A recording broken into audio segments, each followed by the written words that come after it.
There are places in this world, tucked away in the quiet corners of forgotten maps, where time seems to thin, where the veil between what is and what was grows almost transparent.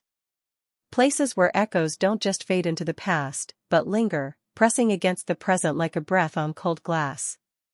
And sometimes, in these hallowed, haunted spaces, those echoes, they play on. Today, we're talking about one such place. A seemingly ordinary soccer field, nestled on the quiet outskirts of a small, unassuming town called Oakhaven. By day, if you were to drive past it, or even walk its perimeter, it would appear utterly unremarkable. Just a patch of vibrant green, bordered by a few weathered wooden bleachers, their paint peeling like old skin, and a chain-link fence, rusted in places, adorned with faded, forgotten ribbons from past victories.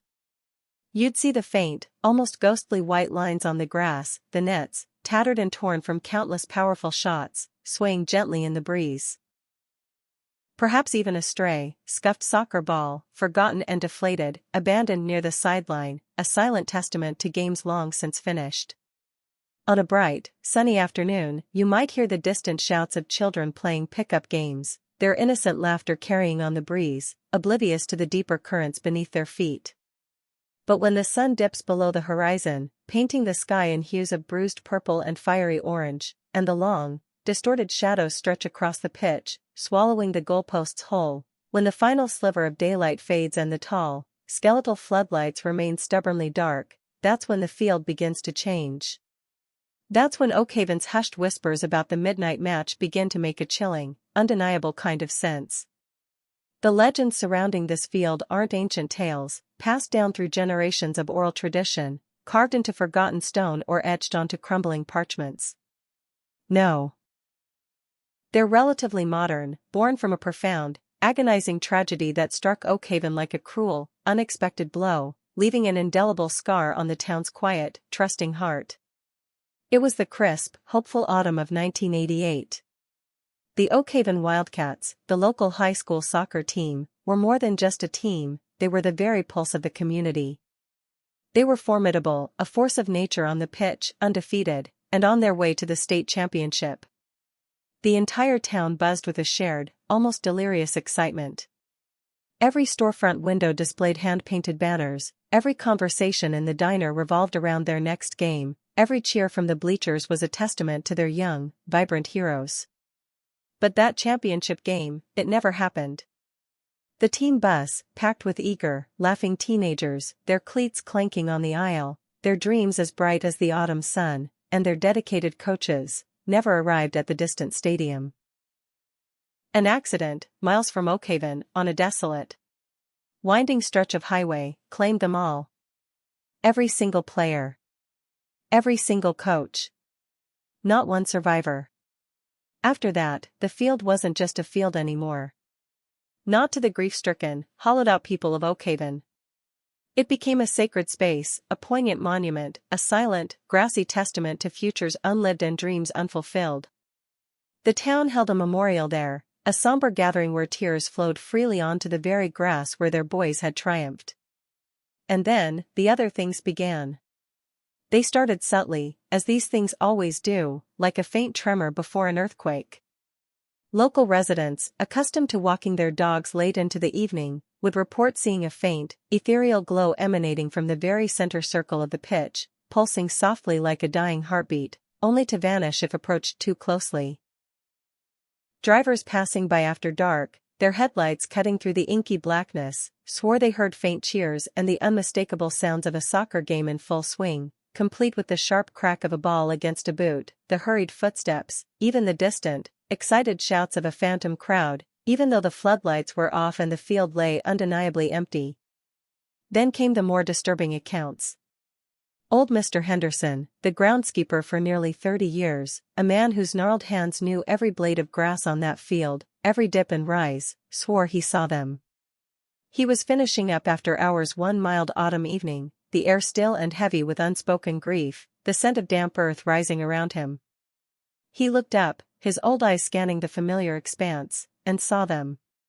Shadowy figures moving across the field, perfectly executing passes, dribbling with impossible grace, taking powerful shots towards the empty nets.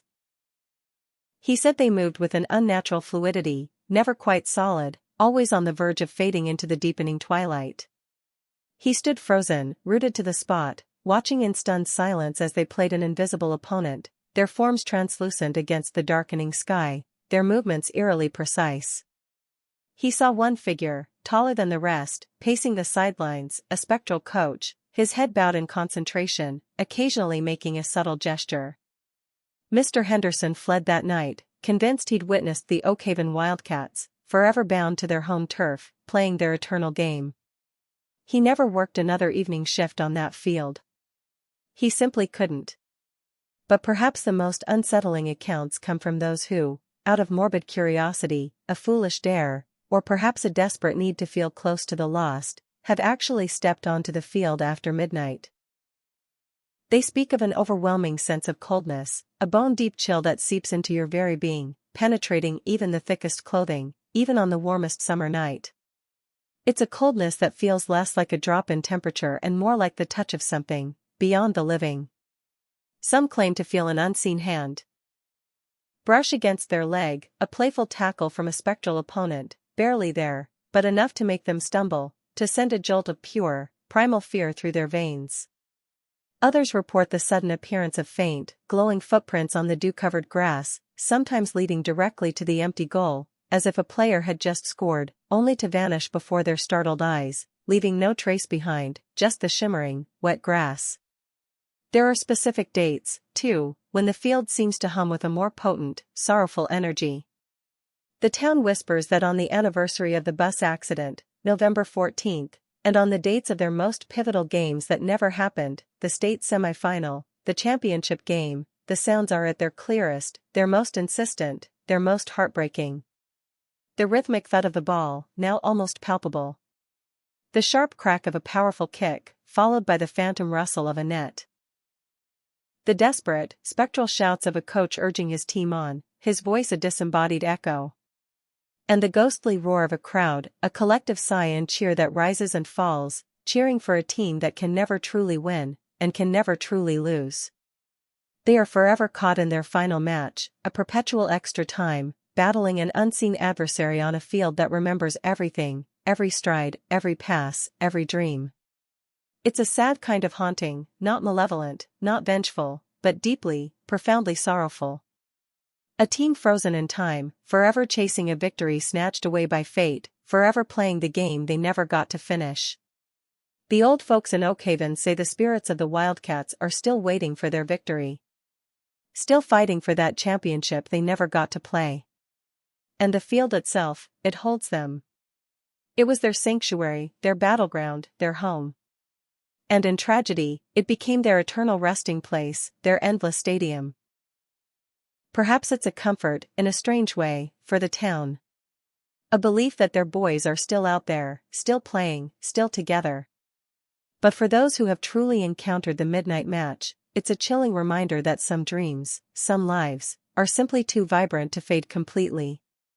They leave behind an imprint, a spectral energy that continues to play on, long after the final whistle of life has blown.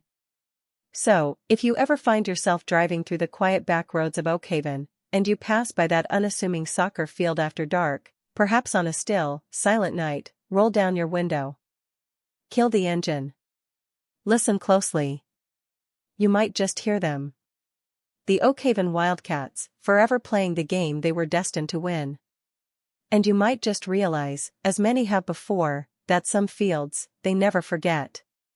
They hold their secrets, and their players, in an eternal, ghostly embrace.